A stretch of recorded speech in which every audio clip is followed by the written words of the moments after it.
Good morning, सुप्रभात आणि येवकार। आजचा फ्रंट पेज या कार्यक्रमात तुम्हा सगळ्यांचं स्वागत। आज गुरुपौर्णिमा। गुरुपौर्णिमेच्या आमच्या सर्व दर्शकांना मनापासून शुभेच्छा। तर मी धनश्री मणेरीकर आणि आजचा फ्रंट पेज या कार्यक्रमात आज आमच्यासोबत चर्चेसाठी आहेत आमचे कन्सल्टिंग एडिटर किशोर नाईक गावकर सर। सर तुमचं स्वागत। तर रविवारचा जो दिवस होता तो महाराष्ट्रातील राजकारणासाठी किंवा पर्यायाने देशातील राजकारणासाठी एक महत्त्वाचा असा दिवस ठरलेला आहे। रविवारी महाराष्ट्राच्या राजकीय वर्तुळात मोठा महाभूकंप असा झालेला आहे आणि त्याविषयीच्या ज्या बातम्या आहेत त्या सर्व वृत्तपत्रांच्या पहिल्या पेजवर झळकलेल्या आहेत। गोवन वार्ता या मराठी वृत्तपत्राने राष्ट्रवादीत महाफूट, अजित पवार उपमुख्यमंत्री अशी जी हेडलाईन आहे ती दिलेली आहे। त्याचप्रमाणे भांगरभुईने महाराष्ट्राच्या राजकारणात दुसरे खेपे भूकंप अशी हेडलाईन छापून आणलेली आहे। त्याचप्रमाणे महाराष्ट्रातील जे नवशक्ती वृत्तपत्र आहे त्यांनी अजित पवार यांच्या नेतृत्वात राष्ट्रवादी भाजपसोबत सत्तेत। तर फ्री प्रेस जर्नल हे वृत्तपत्र आहे त्यांनी खूप इंटरेस्टिंग अशी हेडलाईन दिलेली आहे, first two Senas now two NCPs. तर सर रविवारी महाराष्ट्राचं राजकारण बरंच गाजलं, बरंच खळबळजनक अशा घटना घडलेल्या आहेत। सगळ्या देशाचं लक्ष आहे ते महाराष्ट्रातील राजकारणाकडे लागून राहिलेलं रविवारी। तर या सगळ्या घडामोडींवर तुम्ही कसं विश्लेषण कराल? नमस्कार धनश्री, गुड मॉर्निंग, सुप्रभात, देव सगळ्यांक बरो दीस दिवं।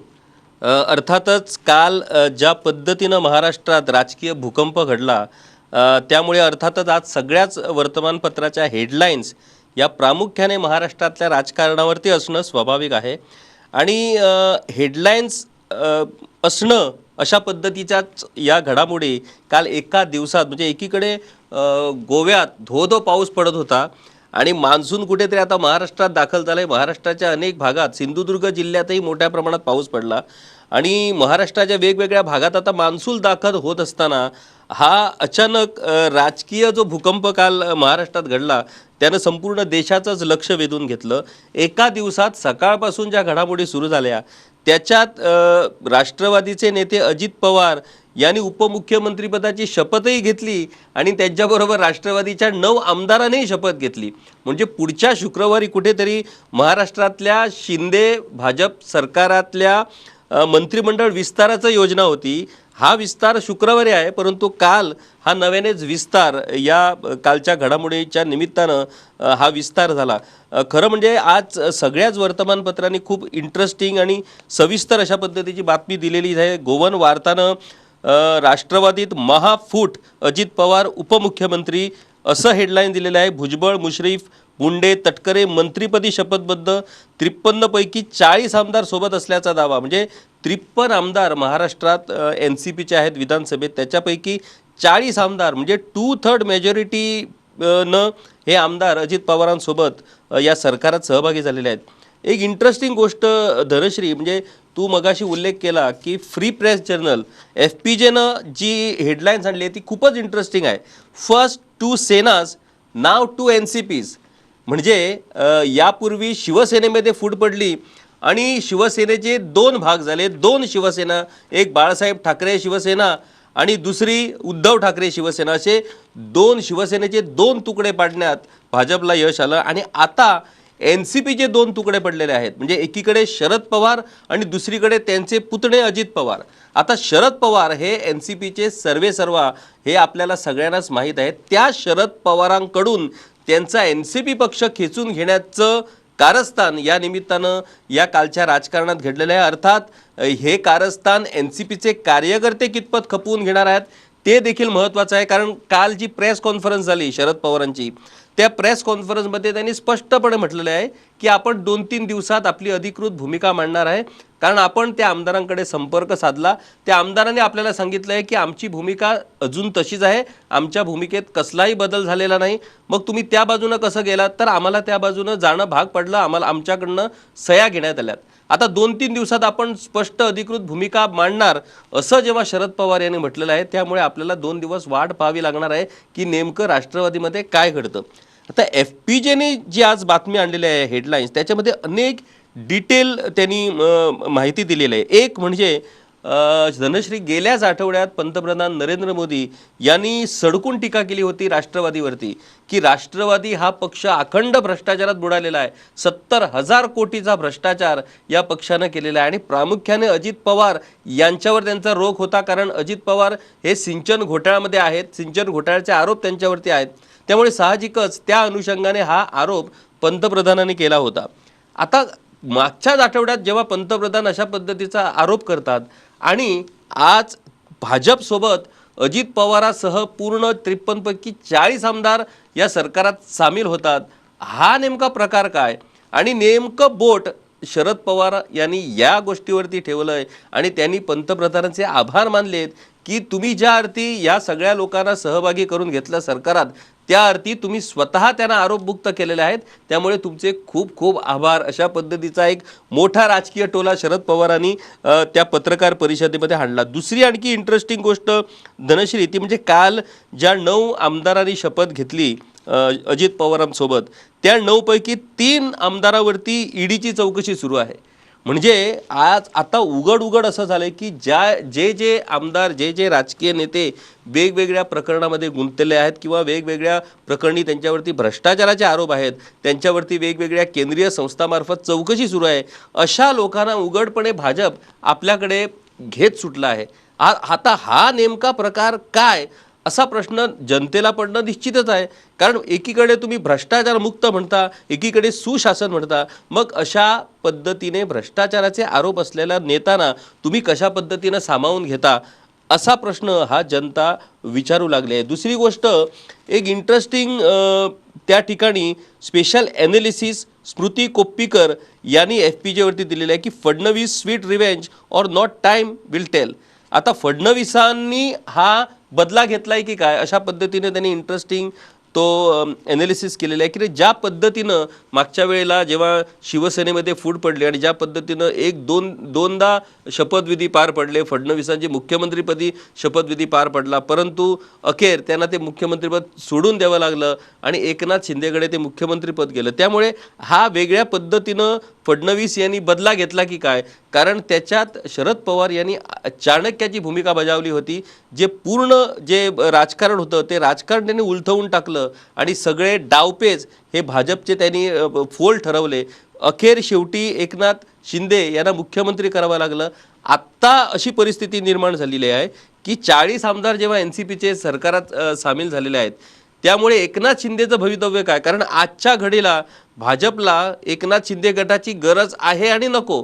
म्हणजे त्यांना समजा एकनाथ शिंदेच्या आमदारांनी कुठेतरी दबाव टाकण्याचा जर प्रयत्न केला की आम्हाला मंत्री बनायचं आहे किंवा मंत्रिमंडळ विस्ताराला खोडा घालण्याचा जर प्रयत्न केला, तर त्यांचं ऐकून घेण्याची सध्या गरज नाही, कारण यांच्याकडे ऑलरेडी NCPचे 40 आमदार आलेले आहेत. त्यामुळे भाजपच्या हातीत या सगळी सत्तेची सूत्र राहणार आहेत. दुसरी आणखी एक गोष्ट, अजित पवार आपल्या 40 आमदारांसह जरी त्यांनी सरकारला पाठिंबा दिला असला तरी ते भाजपात सहभागी झालेले नाहीत. त्यांचा असा दावा आहे की आम्ही NCP म्हणूनच राहणार, NCPचं चिन्ह घेऊनच निवडणूक लढवणार. म्हणजे त्यांनी आपल्या काकांना आव्हान दिल्यासारखं हे आहे. म्हणजे काकांचा पक्ष हा त्याने आपल्याकडे आल्याचा दावा त्यांनी केलेला आहे. मागच्या वेळेला एक इंटरेस्टिंग गोष्ट धनश्री, ती म्हणजे शरद पवारांनी प्रफुल्ल पटेल आणि सुप्रिया सुळे यांना कार्याध्यक्ष म्हणून नेमलं होतं, आपले वारसदार म्हणून. तिथे अजित पवारांना स्थान देण्यात आलं नव्हतं आणि त्यानंतर काहीतरी घडणार राष्ट्रवादीमध्ये हे असे स्पष्ट संकेत मिळाले होते. कालच्या या घडामोडीत प्रफुल्ल पटेलांचाही सहभाग आहे, ते देखील अजित पवार सोबत आहेत. त्यामुळे एकीकडे उद्धव ठाकरे किंवा ठाकरे कुटुंबियाकडून शिवसेना खेचून घेतली आणि आता पवार कुटुंबियाकडून जरी अजित पवार जरी त्याच्यात असले तरी शरद पवारांकडून NCP खेचून घेण्याचं काम हे भाजपनं केलेलं आहे. याचा नेमका किती फायदा भाजपला आगामी लोकसभा निवडणुकीत होईल ते आता त्याच्यासाठी आपल्याला वाट पाहावी लागणार आहे. नक्कीच सर, जसं तुम्ही मगाशी म्हटल्याप्रमाणे जे काही आहे राष्ट्रवादीची जी काही भूमिका आहे ती शरद पवार आहेत ते येत्या 2 दिवसात पत्रकार परिषद घेऊन मांडणार असल्याचं सरांनी सांगितलेलं आहे. त्यामुळे अजून महाराष्ट्राच्या राजकारणात कोणत्या घटना घडतायत याविषयी जी काही अपडेट असेल ती आम्ही तुमच्यापर्यंत वेळोवेळी पोहोचवत राहू. पुढची बातमी एक इंटरेस्टिंग बातमी द गोवनने त्यांची हेडलाईन म्हणून छापून आणलेली आहे. ती म्हणजे CAG head red flag internal control failure in excise department. जसं सगळ्यांनाच माहिती आहे की एक्साईज डिपार्टमेंट अबकारी खात्याचा जो काही घोटाळा आहे तो समोर आला होता काही दिवसांपूर्वी आणि त्याच्याशीच संबंधित ज्या काही आहेत ती ही हेडलाईन आहे. आणि त्याचप्रमाणे गोवन वार्ताने अबकारी खात्यातील घोटाळ्याबाबत लवकरच होणार FIR अशी जी आहे ती एक छोटीशी बातमी त्यांच्या पहिल्या पानावर छापून आणलेली आहे. तर तुम्ही कसं पाहता या बातमीकडे? नाही, खूप महत्त्वाची बातमी द गोवननं आणलेली आहे. ती म्हणजे कॅग म्हणजे महालेखापालाने यापूर्वीच स्पष्ट सांगितलं होतं की इंटरनल कंट्रोल जो आहे एक्साईज डिपार्टमेंटचा तो कुठेतरी फेल्युअर आहे, कुठेतरी त्याच्यात अनेक त्रुटी आहेत आणि त्याच्यावरती जर सरकारनं एव्हानाच लक्ष दिलं असतं तर कदाचित जो काय घोटाळा एक्साईज डिपार्टमेंटमध्ये झाला तो टाळता येणं शक्य होतं. एक्साईज डिपार्टमेंटच्या म्हणजे पेडणे कार्यालयात एका UDC कडून जो काय घोटाळा एक्साईज डिपार्टमेंटमध्ये अबकारी खात्यामध्ये झाला तो खूप सिरियस अशा पद्धतीचा घोटाळा आहे. म्हणजे 28 लाख रुपये जरी सरकारने वसूल केले असले तरी या घोटाळ्याची व्याप्ती आता मोठ्या प्रमाणात वाढण्याची शक्यता या सगळ्या गोष्टीमुळे झालेली आहे. आता हा घोटाळा हा नेमका पेडणे कार्यालयात झाला, परंतु अशा पद्धतीचे घोटाळे इतर कार्यालयात झाले नसतील कशावरून असा एक प्रश्न आहे. दुसरी गोष्ट 2018 ते 2022 पर्यंतचे हे सगळी जी प्रकरणं आहेत ही प्रकरणं 2018 ते 22 पर्यंत घडताना नेमकं ऑडिटमध्ये या गोष्टी का आढळून आल्या नाहीत असाही प्रश्न होता. परंतु आजच्या या बातमीतून त्या गोष्टीबद्दलचं स्पष्टीकरण देण्यात आलेलं आहे. कॅगनं यापूर्वीच या सगळ्या गोष्टींची सविस्तर माहिती आपल्या रिपोर्टमध्ये दिली होती. कशा पद्धतीनं एक्साईज लायसन रिन्युअलमध्ये कशा पद्धतीनं त्रुटी राहून गेलेल्या आहेत. 2014-15 ते 2019-20 या दरम्यान 1275 लायसन्स रिन्युअलच झाली नाहीत अशीही याच्यात माहिती देण्यात आलेली आहे. आता ही लायसन्स जर रिन्यू झाली नाहीत तर मग रिन्यू न झालेल्या ही दुकानं बंद होती की चालू होती? जर त्यांचं लायसन रिन्यू झालं नाही मग ती दुकानं चालू कशी होती असाही प्रश्न या निमित्तानं निर्माण होतो. परंतु काल आम्ही गोवा लिकर ट्रेडर्स असोसिएशनचे अध्यक्ष दत्तप्रसाद नाईक यांची मुलाखत घेतली आणि त्यांनी आपल्या मुलाखतीत अनेक गंभीर अशा पद्धतीच्या गोष्टी या उघडकीस आणल्या. त्यांचं असं म्हणणं आहे धनश्री की आता सध्या जो पेडणे कार्यालयात जो घोटाळा झाला तो नियमित जो अबकारी लायसन्स असतं ते रिन्युअलच्या प्रकारामुळे हा घोटाळा उघडकीस आला. परंतु पेडणे तालुक्यात किनारी भागात मोठ्या प्रमाणात इव्हेंट्स नाईट पार्टी मोठ्या प्रमाणात होतात आणि याच्यासाठी 1 दिवसाचा 2 दिवसाचा एक्सेस परवाना घेतला जातो आणि त्याच्यासाठी जवळजवळ मोठ्या प्रमाणात पैसा शुल्क आकारलं जातं. मग अशा पद्धतीच्या लायसन्सची फीज ही खरोखरच सरकारी खात्यात जमा झाली आहे का की ही फीज आणखी कोणाच्या तरी खिशात गेली आहे याचीही चौकशी होणं गरजेचं आहे असं त्यांचं म्हणणं आहे. आणि दुसरी गोष्ट मोठ्या प्रमाणात गोव्यातनं बेकायदा मद्य हे निर्यात होतं. म्हणजे मोठ्या प्रमाणात इथं फॅक्टरीमध्ये हे मद्य तयार केलं जातं आणि ते बाकीच्या प्रदेशामध्ये पाठवलं जातं. आता आम्ही अलीकडच्या काळात अनेक राज्यात म्हणजे महाराष्ट्रात कर्नाटकात मोठ्या प्रमाणात गोवा बनावटीची दारू जप्त केल्याच्या बातम्या आम्ही पाहतो. याचाच अर्थ गोव्यातून मोठ्या प्रमाणात बेकायदा मद्याची निर्यात होते आणि याकडे सरकारचं लक्ष राहिलेलं नाही. या प्रकरणात जर सखोल जाण्याचा जर प्रयत्न सरकारने केला तर याच्यातनं अनेक सांगाडे बाहेर येऊ शकतात. आता सरकार हे प्रकरण कितपत गंभीर घेतं तेही पाहावं लागणार आहे. दुसरी गोष्ट गोवन वार्ताने आज स्पष्ट बातमी आणलेली आहे की FIR रजिस्टर होणार आहे, त्याच्यासाठीची प्रक्रिया सुरू झालेली आहे. त्यामुळे जो काय एक प्रश्न विचारला जात होता की एवढा मोठा घोटाळा, स्पष्ट घोटाळा जो UDC प्रत्यक्ष घोटाळा केल्याचं मान्य करतो, 28 लाख पैसे भरतो, त्याच्यावरती तुम्ही अजून FIR का रजिस्टर करत नाही? तर तो FIR रजिस्ट्रेशनची प्रक्रिया सुरू झाल्याची बातमी गोवन वार्तानं आणलेली आहे. आणि द गोवननं आज जी हेडलाईन्स आणलेली आहे म्हणजे सगळीकडे हेडलाईन्स बातम्या आहेत महाराष्ट्राच्या राजकारणाच्या, परंतु गोवननं आज ही कॅगची बातमी जी महत्त्वाची बातमी आणलेली आहे त्याच्यात एक्साईज डिपार्टमेंटमधील अंतर्गत जो गैरकारभार आहे, गैरव्यवस्थापन आहे त्याचा पोलखोल या बातमीतनं झालेला आहे. आणि सेकंड लीड बातमी ही महाराष्ट्राच्या राजकारणासंबंधी ऑलरेडी द गोवनमध्ये आहे. नक्कीच या चर्चेत पुढे जाताना पुढची बातमी आहे जनता दरबाराविषयी. बाहेर धोधो पाऊस कोसळतोय आणि या धोधो कोसळणाऱ्या पावसात आज जे मंत्री आहेत ते लोकांची, जनतेची गाऱ्हाणी ऐकणार आहेत. तर याविषयीची जी बातमी आहे ती भांगर भुईने त्यांच्या पहिल्या पानावर एक छोटीशी बातमी छापून आणलेली आहे. बाबूश मोन्सेरात आहेत ते मडगाववासियांच्या ज्या काही समस्या आहेत त्या ऐकून घेणार आहेत. तर निलेश काब्राल हे म्हापशात जो जनता दरबार भरणार आहे तिथे उपस्थिती लावणार आहेत. तर कसं पाहता तुम्ही या बातमीकडे सर? धनश्री, भांगरभूंय या दिसाळ्याचेर आयज ताणी पयली जी मेन बातमी जी आसा ती महाराष्ट्राच्या राजकारणाचेर हाडल्यात. महाराष्ट्राच्या राजकारणात दुसरे खेपे भुंयकाप आणि हातूंत सविस्तर म्हायती म्हणजे काल जे कितें महाराष्ट्रान घडलें राजकारण त्याची सविस्तर म्हायती भांगरभूंयच्या आयच्या पेपराचेर हेडलायन्सान मेळटा आमकां आणि तातूंत सगळ्या पद्दतीची म्हायती, सगळ्यो बारीक सारीक ज्यो घडणुको घडल्यो त्याच्या विशयीची म्हायती तांणी दिल्या. आता दुसरी जी म्हत्वाची बातमी जी तुवें आतां उल्लेख केला तो म्हटल्यार जनता दरबार. एक बरो उपक्रम ह्या सरकारान हो आतां सुरू केला. म्हाका दिसता दर आठवड्याक काय दर म्हयन्याक एक मंत्री जो आसा तो वेगवेगळ्या तालुक्यान वचून लोकांची गाराणी आयकतलो, लोकांच्यो समस्या आयकून घेतले आणि त्याच्या विशीं ते अधिकाऱ्यांक त्या संदर्भात निर्देश दितले. आतां आयच्यान हो जनता दरबार सुरू जाता. आयज निलेश काब्राल म्हापशां वतले आणि बाबूश मोन्सेरात जे आसात ते मडगांवां लोकांची गाराणी आयकतले. आतां ह्या संदर्भान लोकांनी ह्या खऱ्या उपक्रमाचें स्वागत केलां. मुखेलमंत्री दोतोर प्रमोद सावंत हांणी हे सुरू केलेल्या ह्या उपक्रमांक लोकांचोय बरो पाठिंबो आणि लोकांचोय बरो प्रतिसाद मेळटलो.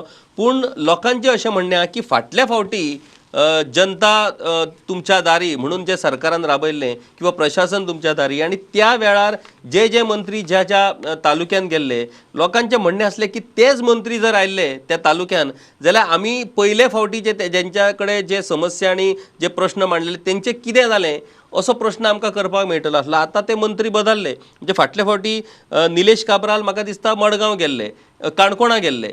सो ते परत काणकोणा केन्ना येतले अशा पद्दतीचे प्रश्न हे लोक विचारतात. पूण काय असेना. पूण हो जो उपक्रम आसा ह्या उपक्रमाचें स्वागत करपाकूच जाय. आतां लोकांनी फुडाकार घेवपाक जाय. मंत्री जेन्ना तुमच्या दारान येतात तुमची गाराणी आयकपाक, तुमी वचोन जर त्यांच्या फुड्यान तुमचे समस्या जर मांडना जाल्यार ताका काय उपयोग ना. मागीर आमकां सरकार आमचें हें करिना किंवा सरकार आमचें तें करिना अशें म्हणपाचो तुमकां अधिकार आसना. हेचो अर्थ लोकांनी वचपाचें काय कितें प्रत्येक फावटी तेंच्या दारान अशें ना. पूण एक प्रयत्न करपाक कांयच ना. ह्या म्हाका दिसता उपक्रमाचो चडान चड फायदो किंवा चडान चड उपेग लोकांनी करचो. लोकांनी वचोन प्रत्यक्षान जी परिस्थिती आहा, आपले प्रश्न आसात, अडचणी आसात त्यो ह्या मंत्र्या मुखार मांडच्यो. कशा पद्दतीन प्रशासनान तेंची छळवणूक चलता, कशा पद्दतीन प्रशासनान तेंची कामां जायनात, तांणी कितलीशीं निवेदनां आपली वेगवेगळी एप्लिकेशनां केली आसतली ताचेरूय निर्णय जायना. ह्यो सगळ्यो गजाली ह्या मंत्र्यांच्या नदरेक तुमी हाडून दियात आणि जर ह्या मंत्र्यांनी काम करूं ना मागीर तुमकां तांकां जाप विचारपाचो पूर्ण अधिकार आसतलो.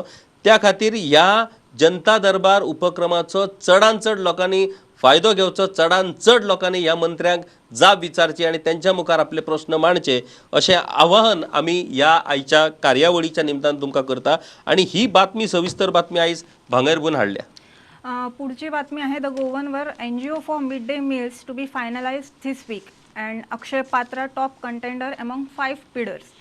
तर हे जे आहे NGOचं प्रकरण स्वयंसहाय्य गटांकडून जे माध्यान्ह आहार काढून घेतलेला आहे आणि NGOना दिलेला आहे त्याविषयीची ही बातमी आहे.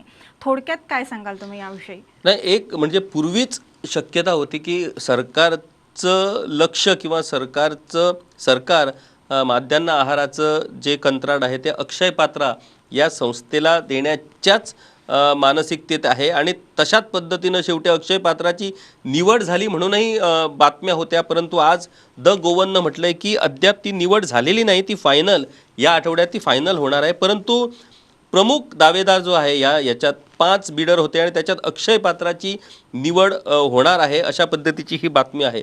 अक्षय पात्रा ही संस्था या संदर्भात या संस्थेचं मोठं काम आहे आणि त्यामुळे या संस्थेच्या कामाबद्दल किंवा त्यांच्या दर्जाबद्दल शंका घेण्याचा प्रश्न नाही. परंतु सेल्फ हेल्प ग्रुपसाठी ही योजना खूप महत्त्वाची होती कारण त्यांना या योजनेच्या माध्यमानं एक स्वयंरोजगाराची संधी मिळाली होती. त्या सेल्फ हेल्प ग्रुपना या अक्षय पात्राला कंत्राट दिल्यानंतर त्यांची काय भूमिका राहणार आहे का, किंवा या सेल्फ हेल्प ग्रुपना अक्षय पात्र सामावून घेऊ शकतो का, अशा पद्धतीची शक्यता आता वर्तवण्यात येते. कारण जर सरकारनं पूर्णपणे अक्षय पात्राकडे हे कंत्राट दिलं आणि या सेल्फ हेल्प ग्रुपकडून ते काढून घेतल्यानंतर त्यांना जर उघड्यावरती टाकलं तर त्यांच्या स्वयंरोजगाराची संधी ही हिरावून घेतली जाणार आहे. त्यामुळे नेमकी ही कशी पद्धत असणार हे पाहावं लागणार आहे. खूप म्हणजे दर्जा जर आपण बघितला, माध्यान्ह आहाराच्या दर्जाबद्दल सगळेच बोलतात, परंतु केवळ दर्जाबद्दल बोलून चालणार नाही. कारण त्यांना काय मिळतं त्याच्यातनं, म्हणजे ती जर बारीक बारीक 1-2 पैशाची जर आपण हिशोब लावून जर माध्यान्ह आहार जर पुरवायचा आपण जर ठरवलं तर मग ते चांगल्या दर्जाचं माध्यान्ह आहार कशा पद्धतीनं देऊ शकतात याचाही विचार करणं गरजेचं आहे. पण मला वाटतं की अक्षय पात्राला हे कंत्राट देऊन त्यांच्या मार्गदर्शनाखाली जर या सेल्फ हेल्प ग्रुपनाच जर माध्यान्ह आहार तयार करण्याचे जर काम देण्यात आलं तर त्याच्यातनं सेल्फ हेल्प ग्रुपनाही सहाय्य मिळणार आणि अक्षय पात्र आपल्या तो दर्जा जो आहे तो मेंटेन करून चांगल्या पद्धतीनं ही योजना पुढे जाऊ शकते. नक्कीच सर. तर या होत्या आजच्या फ्रंट पेजवर आलेल्या महत्त्वाच्या घडामोडी. तुमचा निरोप घेण्यापूर्वी गोवन वार्ता लाईव्हला त्याचे सोशल मीडिया प्लॅटफॉर्म जसं की फेसबुक, यूट्यूब, ट्विटर, इंस्टाग्राम यावर फॉलो करायला विसरू नका. त्याचप्रमाणे वेबसाईट पेजलाही भेट द्यायला विसरू नका. त्याचप्रमाणे आमच्या मीडिया समूहाची जी वृत्तपत्र आहेत आणि ज्या वृत्तवाहिन्या आहेत त्या तुम्हाला एकाच ठिकाणी प्रुडंट ॲपवर अवेलेबल आहेत. त्यामुळे जर तुम्ही प्रुडंट ॲप डाउनलोड केलेलं नसेल तर आजच प्ले स्टोअरवर जा आणि प्रुडंट ॲप डाउनलोड करा. तर आणि सगळ्यात महत्त्वाचं म्हणजे आमचे कार्यक्रम तुम्हाला कसे वाटतात त्याविषयी आमच्या सोशल मीडिया प्लॅटफॉर्मवर नक्की कमेंट करून कळवा. तर आज आपण इथेच थांबणार आहोत. पुन्हा भेटूया उद्याच्या फ्रंट पेजमध्ये. तोपर्यंत नमस्कार.